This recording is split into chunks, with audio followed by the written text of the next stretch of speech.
অবশেষে দেবলীনার মুখে ঝামাঘষি দিয়ে কুসুমকে বরণ করে নিল ইন্দ্রাণী। বিস্তারিত জানতে দেখতে থাকুন বন্ধুরা। কুসুম সিরিয়ালে আমরা সবাই দেখতে পারবো দেবলীনার কাছে বারবার ছুটে যায় কুসুম, যাতে করে আবারও গাঙ্গুলি পরিবারে ফিরে আসে। কুসুমকে সত্য দেয় দেবলীনা, এক সত্ত্বে ওই বাড়িতে ফিরে যেতে পারে, ঈশানকে বিয়ে করতে পারে। সত্যটা হলো কুসুমকে ওইখান থেকে চলে যেতে হবে।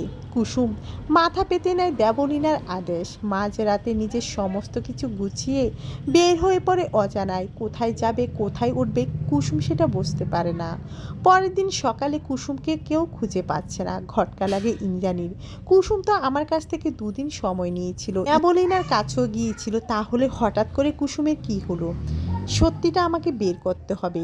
তারপরে দেখা যায় দেবলীনা সমস্ত সত্যি জানতে পেরে যায় দেবলীনার জন্য কুসুম বাড়ি থেকে বের হয়ে গিয়েছে।